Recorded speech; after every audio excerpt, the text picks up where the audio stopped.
Hello students, class 11 accountancy unit 7 financial statement हमने start किया था, जिसमें हमने आपको फाइनेंशियल स्टेटमेंट की मीनिंग को समझाया है, क्या ऑब्जेक्टिव है, क्या नीड है या क्या इंपॉर्टेंस है आपका, ये सब कुछ हमने डिस्कस कर लिया है। यूजर्स ऑफ अकाउंटिंग के बारे में भी मैंने आपको बताया था और साथ ही साथ हमने trading and profit and loss account के थ्योरेटिकल पार्ट को कवर किया था। तो लास्ट वीडियो में मैंने आपको ट्रेडिंग अकाउंट के फॉर्मेट को समझाया था। एक बिजनेसमैन का दो एक्सपेंस है, एक उसका फैक्ट्री का एक्सपेंस है और दूसरा आपको शोरूम या ऑफिस का एक्सपेंस है। वो दोनों को एक्सपेंस को देने के बाद जो पैसा बचता है वो बिजनेसमैन अपने पॉकेट में रखता है। ठीक है, तो ट्रेडिंग अकाउंट जो है इसमें जितना भी एक्सपेंसेस है वो रिलेटेड होता है आपके फैक्ट्री से, और जितना भी एक्सपेंस हम ट्रेडिंग अकाउंट में दिखाते हैं वो आपका डायरेक्ट एक्सपेंस होता है, यानी वो सामान के मैन्युफैक्चरिंग से रिलेटेड आपका एक्सपेंस होता है। तो ट्रेडिंग अकाउंट के बारे में तो डिटेल में हमने डिस्कस कर लिया था। अब जो है आपका यहाँ पर हम थोड़ा प्रैक्टिकल क्वेश्चन, कुछ एग्जाम्पल के क्वेश्चन को सॉल्व करते हैं और ट्रेडिंग अकाउंट को थोड़ा हम और समझते हैं। ध्यान रखिएगा कि आपका जो यहाँ पर फॉर्मेट है, इसमें ट्रेडिंग अकाउंट तो फिलहाल अभी हम बना रहे हैं, इसमें आपका इस तरीके से प्रॉफिट एंड लॉस अकाउंट भी इसमें बनता है। तो इतना पार्ट आपका ट्रेडिंग का हो जाएगा और बाकी जो है नीचे आपका प्रॉफिट एंड लॉस का अकाउंट होगा। तो एक साथ ही हम इसको बनाते हैं, चाहे तो अलग अलग भी बना सकते हैं, लेकिन ऐसा नहीं है। आपका फॉर्मेट में आपको एक साथ ही यहाँ पे बनाना होगा, ट्रेडिंग अकाउंट ऊपर और नीचे का part profit and loss account का। तो एक साथ ही इसको हम बनाएंगे। फिलहाल हम अभी फैक्ट्री के इससे रिलेटेड जितने भी एक्सपेंस है उसको हम डिस्कस करेंगे, कुछ प्रैक्टिकल क्वेश्चन को सॉल्व करेंगे। और सबसे पहले हम यहाँ पर देख लेते हैं एग्जाम्पल नंबर 1 जो है डी.के. गोयल के बुक से, उसको हम यहाँ पे डिस्कस करते हैं, बात को समझते हैं। देखिए, सबसे पहला आपका क्वेश्चन यहाँ पर गिवन है, कहता है prepare trading account for the year ended 31 March 2019 from the following balances. तो कुछ आपका बैलेंस दिया हुआ है, इससे आपको क्या बनाना है, ट्रेडिंग अकाउंट बनाना है। तो लिखिएगा trading account for the year ended 31 मार्च, साल के अंत में 31 मार्च 2019, साल के अंत में हम बनाते हैं trading and profit and loss account and balance sheet. तो हम ट्रेडिंग अकाउंट कब बना रहे हैं अभी, तो 31 मार्च 2019। चलिए, सबसे पहले आपका इसमें दिया है ओपनिंग स्टॉक। अगर ओपनिंग स्टॉक यहाँ पर दिया हुआ है तो पिछले साल का बताइए बैलेंस बचा हुआ है, जो इस साल आया है उसी को हम बोलते हैं ओपनिंग स्टॉक। फॉर्मेट हम आपको समझा दिए हैं, वो देख लीजिएगा। ओपनिंग स्टॉक पिछले साल का जो बैलेंस था वो इस साल में, क्लोजिंग स्टॉक पिछले साल वाला इस साल करंट ईयर में आपका बनता है ओपनिंग स्टॉक। तो पिछले साल वाला इस साल में क्या बना, ओपनिंग स्टॉक यहाँ बना।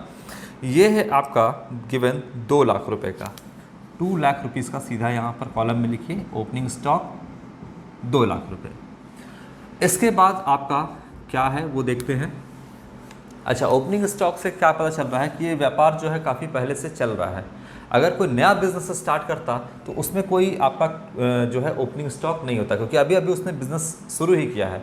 तो पिछले साल का जो बैलेंस है क्लोजिंग स्टॉक वही इस साल बनता है ओपनिंग स्टॉक। चूँकि नया बिजनेस स्टार्ट करता तो यहाँ पर आपका पिछले साल का कोई बैलेंस बचता ही नहीं, क्योंकि वो फ्रेश बिजनेस स्टार्ट किया है। तो यानी ये पहले से चला रहा बिजनेस है, ताकि तभी इसका ओपनिंग स्टॉक जो है 2 लाख यहाँ पर है। इसके बाद जो है आपका परचेज किया गया है 2 लाख से। तो सारा सामान फैक्ट्री का चलेगा नहीं, सारा काम फैक्ट्री का नहीं चलने वाला है, तो आपको और परचेज करना पड़ेगा। तो आपने यहाँ पे परचेज किया कितने का, 10 लाख का। अभी आप आउटर कॉलम में मत लिख देना 10 लाख। क्यों नहीं लिख रहा, क्योंकि इसमें से हो सकता है कि आपका परचेज रिटर्न, हाँ गिवन है आपका, तो परचेज रिटर्न दिया रहे। अगर परचेज दिया रहेगा, परचेज रिटर्न नहीं दिया रहेगा, तो सीधा आउटर कॉलम में 10 लाख रुपये आप दिखा देना।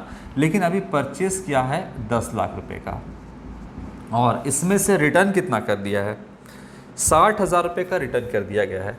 देखिए यहाँ पर हम माइनस कर देंगे, शॉर्टकट में लिख रहे हैं परचेज रिटर्न, आप इसको पूरा फुल लिखना। परचेज रिटर्न कितने का सामान वापस कर दिया है, 60,000 रुपये का। तो बताइए परचेज कितने का किया गया है, 10 लाख में से 60,000 रुपये का सामान वापस कर दिया, तो 9,40,000 रुपये आपका यहाँ पर नेट परचेज है, 9,40,000 रुपीज़। ये आपका नेट परचेज यहाँ है। सामान बिजनेस ने कितना परचेज किया, 10 लाख रुपए का, जिसमें से हो सकता है कि कुछ डिफेक्टिव आपका गुड्स यहाँ पे रिसीव हो गया हो, तो वो वापस कर दिया गया कितने का, 60,000 रुपये का। तो बताइए कि एक्चुअली में कितना परचेस किया गया। परचेस रिटर्न परचेस थोड़ी होता है, हम तो परचेस कितने का किए, जितना परचेस किए जितना वापस कर दिए उसको हटा देंगे तो 9,40,000 का जो है हमारा नेट परचेस है, यही एक्चुअल परचेस है जिसको हम यहाँ पे दिखाएंगे। तो परचेस रिटर्न को हम माइनस कर देंगे, इससे परचेस रिटर्न को हम रिटर्न आउटवर्ड भी कहते हैं। इसके बाद देखिए आपका लिखा हुआ है सेल्स है। सेल्स कितने का है, 25 लाख। तो बताइए सेल्स किधर आता है, इस साइड में आएगा आपका सेल्स कितने का है, 25 लाख रुपए का। इनर कॉलम में लिखना, क्योंकि हो सकता है इसमें से कुछ परचेस रिटर्न भी हो। क्या आपका परचेस रिटर्न है, देखिए आपका साफ साफ लिखा हुआ है, 1 मिनट रुकिएगा। परचेस हो गया, अब सेल्स रिटर्न, हाँ 1 लाख रुपए का आपका यहाँ पर दिया हुआ है सेल्स रिटर्न, तो इसमें से माइनस कर दो। सेल्स रिटर्न कितना है, 1 लाख रुपए का।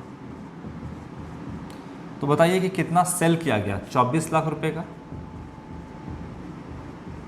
यही आपका नेट सेल कहलाएगा। Sales minus sales return net sales कहलाता है, परचेस माइनस परचेस रिटर्न आपका नेट परचेस कहलाता है। तो बताइए कि कितना सामान जो है बिजनेस ने यहाँ पर बेचा है, तो 24 लाख का सामान बेचा है, क्योंकि आपका 25 लाख का बेचा गया था, जिसमें से रिटर्न कितना आ गया बिजनेस के पास, 1 लाख रुपए का रिटर्न आ गया। तो एक्चुअली में कितना, नेट सेल्स कितना है, 24 लाख, नेट परचेस कितना है, 9,40,000, ये ध्यान रखिएगा। इसके बाद आपका अगर दिया हुआ आगे फ्रेट, फ्रेट जो है ये है 32,500 रुपये, यहाँ पर आ जाएगा। आपका जो फ्रेट है वो है कितना, 32,500 रुपीज़। डायरेक्ट एक्सपेंस है, भाड़ा कितना, 32,500 रुपीज़। ये आपका आ जाएगा ट्रेडिंग के डेबिट साइड में, ठीक है। फ्रेट हो गया आपका। इसके बाद है आपका डायरेक्ट एक्सपेंस में वेजेस, दिख रहा है वेजेस है। अब वेजेस कौन सा एक्सपेंस है, डायरेक्ट एक्सपेंस है। जितना भी डायरेक्ट एक्सपेंस है वो आपका ट्रेडिंग में ही आएगा। अब यहाँ पर दिया हुआ है वेजेस, सब कुछ बताएंगे। वेजेस ट्रेडिंग के डेबिट में आएगा। अगर लिखा रहता वेजेस एंड सैलरी तो भी ट्रेडिंग के डेबिट में आता आएगा आपका, लेकिन अगर लिखा रहता सैलरी एंड वेजेस तो वो प्रॉफिट एंड लॉस का पार्ट होता। अगर मान लीजिए क्वेश्चन में आपका गिवन होता सैलरी एंड वेजेस, तब ये जाता कहाँ, आपका प्रॉफिट एंड लॉस अकाउंट में। ये जो है आपका ट्रेडिंग अकाउंट में नहीं आता। पहले वर्ड को पकड़ के चलिएगा, आपका सैलरी है तो सैलरी कहाँ देते हैं, एम्प्लॉय को देते हैं, और एम्प्लॉय कहाँ काम करता है, शोरूम में या आपका ऑफिस में, तो इसीलिए वो जाता आपका प्रॉफिट एंड लॉस में। तो यहाँ पर वेजेस दिया है या वेजेस सैलरी दिया रहेगा तो आपका यहीं पर आएगा। तो आप जो है वेजेस क्या है, डायरेक्ट एक्सपेंस है। मजदूर अगर काम नहीं करेगा, लोडिंग अनलोडिंग का सारा काम नहीं करेगा फैक्ट्री में, तो बताइए क्या सामान का मैन्युफैक्चरिंग होगा, नहीं होगा। नहीं होगा तो वेजेस कैसा एक्सपेंस है, डायरेक्ट एक्सपेंस है। किससे रिलेटेड है, तो रिलेटेड है आपका ये मैन्युफैक्चरिंग से। मैन्युफैक्चरिंग से जो रिलेटेड है वो फैक्ट्री से रिलेटेड होता है, और फैक्ट्री से जो रिलेटेड है वो किस में आएगा, आपका ट्रेडिंग अकाउंट के डेबिट साइड में। कितना है, 1,50,000, ठीक, 1,50,000 रुपये आप यहाँ पे दिखा दिया आपने। इसके बाद लिखा हुआ है आपका फैक्ट्री लाइटिंग। चलिए आएगा क्या इसमें, ट्रेडिंग में आएगा या नहीं आएगा, ये आपको सोचना है। देखिए फैक्ट्री लाइटिंग सीधा सीधी लिख दिया है। फैक्ट्री लाइटिंग यानी फैक्ट्री में जो आप लाइटिंग वगैरह का इस्तेमाल कर रहे हो उसमें भी पैसा खर्च हो रहा है, तो फैक्ट्री लाइटिंग आपका जो है डायरेक्ट एक्सपेंस है। सीधा तो लिख दिया फैक्ट्री लाइटिंग, तो ये डायरेक्ट एक्सपेंस होगा। कितना है, अमाउंट है आपका 54,000 रुपीज़। चलिए फैक्ट्री लाइटिंग यहाँ पर हो गया। चलो आगे बढ़ते हैं। कोल गैस एंड वाटर, क्या ये आपका आएगा, कोल गैस एंड वाटर। कोल कोयला वगैरह का इस्तेमाल होता है फैक्ट्री में, बोल तो दिए फैक्ट्री में, कोल गैस एंड पावर। कहाँ इस्तेमाल होता है कोयला वगैरह का इस्तेमाल, क्या शोरूम में कोयला जला कर कोई बैठा रहता है जहाँ सामान बिकता है, नहीं। जो कोल वगैरह का इस्तेमाल होता है, जब सामान मैन्युफैक्चरिंग होता है तो कोल वगैरह का इस्तेमाल होता है, गैस का इस्तेमाल होता है, पावर मतलब हाई वोल्टेज कंजम्पशन जो फैक्ट्री में इस्तेमाल होता है उसको कहते हैं। तो कोल, गैस एंड पावर का इस्तेमाल शोरूम में नहीं होता है, ये कहाँ होता है? फैक्ट्री में, जब सामान के मैन्युफैक्चरिंग में इसका जो है इस्तेमाल होता है। तो जब मैन्युफैक्चरिंग से रिलेटेड ये सारा एक्सपेंस है, कोल का, गैस का, पावर का, जो भी यहाँ पर जो इसके पीछे आप पैसे खर्च कर रहे हो, वो एक्चुअली में सामान के गुड्स के मैन्युफैक्चरिंग को करने में ये सारा खर्च आप कर रहे हो। तो ये रिलेटेड है सामान के मैन्युफैक्चरिंग से, इसीलिए coal, gas and power direct expense है। डायरेक्ट एक्सपेंस है तो ये ट्रेडिंग का पार्ट है, तो हम इसको ट्रेडिंग के डेबिट में लिख देंगे। अमाउंट हम देख लेते हैं, यहाँ पर है आपका 11,000 रुपीज़, 11,000 रुपया लिख दिए। इसके बाद देखते हैं और क्या आता है। कोल, गैस एंड पावर हो गया आपका। इसके बाद है परचेज रिटर्न। तो परचेज रिटर्न देखिए पहले ही हम यहाँ पर नोट कर लिए हैं। परचेज में से परचेज रिटर्न जो है यहाँ पे हम माइनस कर दिए हैं, तो दोबारा इसको कुछ करने की ज़रूरत नहीं है, ठीक है। इसके बाद देखिएगा आपका है सेल्स रिटर्न, यहाँ पे कर दिए। सेल्स में से सेल्स रिटर्न को हम माइनस कर दिए, 24 लाख रुपए आपका नेट सेल्स यहाँ पे आया। कैरेज ऑन परचेज है, क्या ये आएगा ट्रेडिंग में? और इसके नीचे दिया हुआ है कैरेज ऑन सेल्स, तो यहाँ पे दिया हुआ है कैरेज ऑन परचेस। क्या आएगा ट्रेडिंग में? दिमाग लड़ाकर सोचना है आपको। तो आएगा। क्यों आएगा? क्योंकि देखिए आप जो है रॉ मटेरियल वगैरह परचेज कर रहे हो, तो कैरेज आप भाड़ा दे रहे हो। अब जब तक भाड़ा दे रहे हो, आप सोचिएगा सारी बातों को अपने दिमाग में कि जब तक आप भाड़ा नहीं दोगे तब तक क्या आपका जो सामान आप जो परचेज़ किए हो वो आपके फैक्ट्री तक आएगा? नहीं आएगा। जब फैक्ट्री तक नहीं आएगा तो क्या मैन्युफैक्चरिंग होगा? नहीं होगा। तो कैरेज जो आपने भाड़ा दिया है परचेज पे, वो मैन्युफैक्चरिंग से रिलेटेड है। अगर नहीं दोगे तो मैन्युफैक्चरिंग हो ही नहीं पाएगा, तो वो आपका डायरेक्ट एक्सपेंस है, और डायरेक्ट एक्सपेंस होने की वजह से ट्रेडिंग के डेबिट में आ जाएगा। कैरेज ऑन परचेज, चलिए कितना है? 40,000 रुपये, 40,000 रुपीज़ हो गया यहाँ पर। चलो और क्या है? Carriage on sales. अब बताइए, कैरेज ऑन परचेस, परचेस तो हो गया कि जो रॉ मटेरियल वगैरह है वो फैक्ट्री तक आने तक का सारा हो गया कैरेज ऑन परचेस। अब बताइए सेल कहाँ से करते हो? क्या जो सेल है वो आप शोरूम से करते हो? यहाँ पर तो कैरेज ऑन सेल्स यानी शोरूम से जो है कस्टमर तक के घर तक का जो आप सामान को डिलीवर करते हो, पहुंचाते हो, तो कैरेज ऑन सेल्स हो गया। वो आपका शोरूम से रिलेटेड खर्च है, तो वो कहाँ जाएगा आपका? वो चला जाएगा आपका प्रॉफिट एंड लॉस के डेबिट साइड में, वो आपका ट्रेडिंग अकाउंट में नहीं आएगा। क्लियर है बात? तो चलिए यहाँ पर हो गया carriage on sales. Factory rent और ऑफिस रेंट दिया हुआ है। फैक्ट्री रेंट तो आपको समझ में आ रहा है, फैक्ट्री से रिलेटेड जो एक्सपेंस है उसको हम यहाँ डालेंगे फैक्ट्री रेंट। फैक्ट्री रेंट तो यहाँ पर जाएगा, है ना, फैक्ट्री रेंट यहाँ पर जाएगा, क्योंकि ये फैक्ट्री सीधा सीधे लिख दिया है यहाँ पर। फैक्ट्री रेंट यानी जो आप फैक्ट्री हैं, जो आप मैन्युफैक्चरिंग कर रहे हो, वो आपका रेंट पे लिया गया है। यानी आप जो फैक्ट्री चला रहे हो वो रेंट पर लिया गया है, तो आप रेंट पे करोगे फैक्ट्री का। तो बताओ कि इस फैक्ट्री का अगर रेंट नहीं पे करोगे तो आपको जो मकान मालिक है, लैंडलॉर्ड है, वो क्या आपको यहाँ पर काम करने का अलाउ करेगा? देगा कि आप रेंट पे मत दीजिए और अपना मस्त बिजनेस चलाइए, फैक्ट्री चलाइए और हमको रेंट वगैरह मत दीजिए? नहीं, उसको रेंट दीजिएगा तभी वो फैक्ट्री चलाने देगा।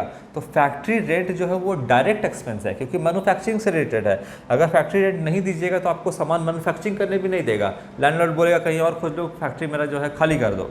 तो आप जो है फैक्ट्री रेंट पे लेके चला रहे हैं, तो वो रेंट जो है वो फैक्ट्री से रिलेटेड है, और चूंकि वो फैक्ट्री से रिलेटेड है तो वो मैन्युफैक्चरिंग से रिलेटेड है, और चूंकि वो मैन्युफैक्चरिंग से रिलेटेड है तो वो डायरेक्ट एक्सपेंस है, और अगर वो डायरेक्ट एक्सपेंस है तो ट्रेडिंग के डेबिट साइड में आपका आएगा। क्लियर है बात एकदम? अब देख लेते हैं अमाउंट कितना है। 2,20,000 रुपया। बहुत ज़्यादा रेंट है, कोई बात नहीं, कमा भी ज़्यादा रहे होंगे। 2,20,000 रुपये। अमीरों की तरह सोचो, गरीबों की तरह सोचोगे तो ज़्यादा है, अमीरों की तरह सोचोगे तो कम है।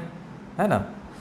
तो यहाँ पर फिलहाल 2 लाख रुपया जो है आपका यहाँ पर फैक्ट्री रेंट हो गया, परचेस वगैरह सब कुछ यहाँ पे हो गया। और कुछ यहाँ पे बच रहा है, देखते हैं हम यहाँ पे। हाँ देखिए नीचे में आपका दिया हुआ है क्लोजिंग स्टॉक, बाहर में लिखा हुआ है is valued at 3 lakh rupees. Closing stock यहाँ पर 3 लाख का दिया हुआ है। अब यहाँ पर ना ही एडजस्टेड परचेस दिया हुआ है, ना ही आपका यहाँ पर COGS यानी कॉस्ट ऑफ गुड्स सोल्ड दिया है। तो इसका मतलब कि है जो 3 लाख रुपए आपका जो है अभी तक एडजस्ट परचेस से नहीं किया गया है। समझे, क्या किया गया है, इसको परचेस से एडजस्ट नहीं किया गया है। तो यहाँ पर आप इसको दिखा दोगे बाय क्लोजिंग स्टॉक, एडजस्ट कर दिया रहता तो यहाँ पर नहीं दिखता, क्योंकि देखिए एडजस्टेड परचेस का फॉर्मूला मैंने आपको बताया था और COGS का फॉर्मूला बताया था। इसके आगे हम ये क्वेश्चन आपको बताएंगे भी। COGS का फॉर्मूला था कॉस्ट ऑफ गुड्स सोल्ड, जिसमें आपका था opening stock plus net purchase plus direct expense less closing stock, ये रहता। तो यहाँ पर क्लोजिंग स्टॉक लेकर के नहीं आते। एडजस्टेड परचेस रहता, एडजस्टेड परचेस का क्या फॉर्मूला था, adjusted purchase is equal to आपका था opening stock plus net purchase less closing stock. तो क्लोजिंग स्टॉक को लेस कर दिया था आपने, यानी परचेस से एडजस्ट कर दिया था, तो यहाँ पर नहीं आता। यहाँ पर आपका कुछ नहीं लिखा हुआ है, बाहर में दिया हुआ है आपका क्लोजिंग स्टॉक 3 लाख, मतलब आपने एडजस्ट नहीं किया है, तो आपको यहाँ पर लेकर के आना होगा क्लोजिंग स्टॉक 3000 रुपये। ये क्लोजिंग स्टॉक आपका बैलेंस शीट के एसेट साइड में भी जाएगा। चलो, तो यहाँ पर हमने देख लिया। अब है नीचे दिया हुआ ऑफिस रेंट, ऑफिस रेंट लिखा हुआ है, फैक्ट्री रेंट लिखा हुआ है, एक ऑफिस रेंट। तो ऑफिस रेंट जो है आपका वो कहाँ से रिलेटेड है, ऑफिस से रिलेटेड है। और चूंकि ऑफिस से रिलेटेड है तो सामान के मैन्युफैक्चरिंग से रिलेटेड नहीं है। अगर आप मान लो ऑफिस रेंट नहीं देते हो, मान लेते हैं कि ऑफिस रेंट जो लिखा हुआ है नहीं देते हो, तो क्या आपका सामान का मैन्युफैक्चरिंग रुक जाएगा?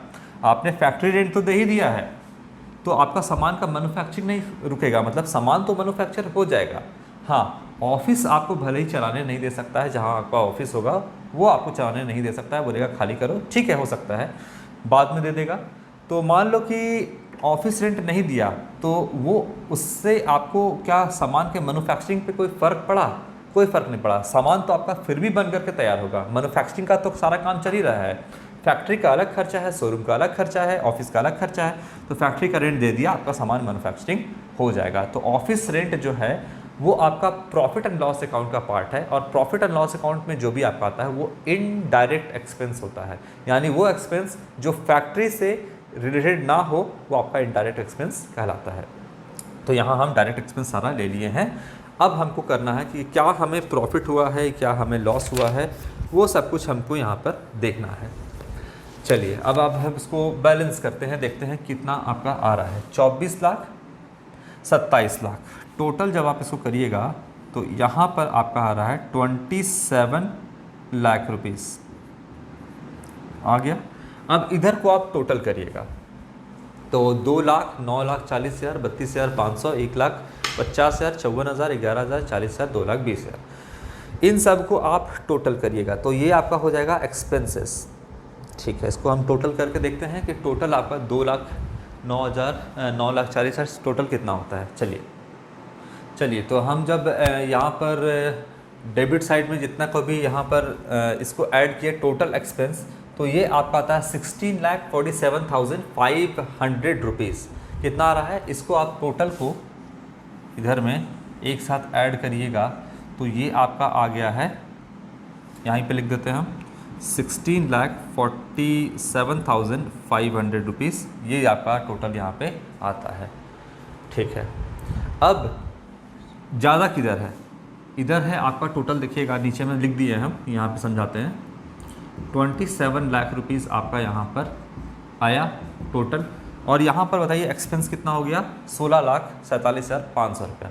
ज़्यादा किधर है, ज़्यादा उधर है, तो बैलेंस किधर आएगा, इस साइड में आपका बैलेंस आएगा। तो यहाँ पे आप लिखिएगा टू ग्रॉस प्रॉफिट, कुल लाभ, ग्रॉस प्रॉफिट कितना हुआ, CD यहाँ पे लिख दीजिएगा, कैरिड डाउन। इसको हम प्रॉफिट एंड लॉस अकाउंट में फिर लेकर के जाएंगे। तो ग्रॉस प्रॉफिट जो है 27 लाख में से अगर आप घटा दीजिएगा 16,47,500, तो जो आपका ग्रॉस प्रॉफिट आएगा, जो आप ट्रांसफ़र करिएगा प्रॉफिट एंड लॉस में, वो आएगा आपका 10,52,500 रुपीज़।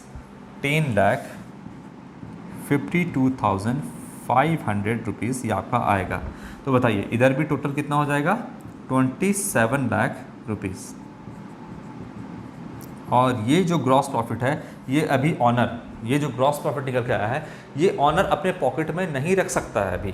क्यों नहीं रख सकता है? क्योंकि अभी तक इसने फैक्ट्री का ही सिर्फ खर्च दिया है, बाकी इसको शोरूम का भी, ऑफिस का भी खर्च अभी देना बाकी है। तो इसको हम आगे ट्रांसफ़र कर देंगे कहाँ, प्रॉफिट एंड लॉस अकाउंट में। तो अभी फ़िलहाल ये ऑनर का पैसा नहीं है, क्योंकि शोरूम का अभी सारा खर्च वगैरह देना बाकी है। तब जो इसके बाद जब प्रॉफिट एंड लॉस अकाउंट बनाएंगे तो उसमें आपका नेट प्रॉफिट आएगा, वो ऑनर का पैसा होगा फिलहाल। तो ट्रेडिंग अकाउंट किस तरह से बनता है ये देखा। अब हम आपको नेक्स्ट वीडियो में सारा फार्मूला वगैरह समझाएंगे, जो कि हम ऑलरेडी आपका समझा चुके हैं यूनिट नंबर 4 में, जब ट्रायल बैलेंस बना रहे थे तब, COGS का और एडजस्टेड परचेज का। तो उसको भी हम किस तरीके से यहाँ पर इस्तेमाल करेंगे वो भी हम देखेंगे नेक्स्ट वीडियो में। तो आज के लिए इतना ही, थैंक यू।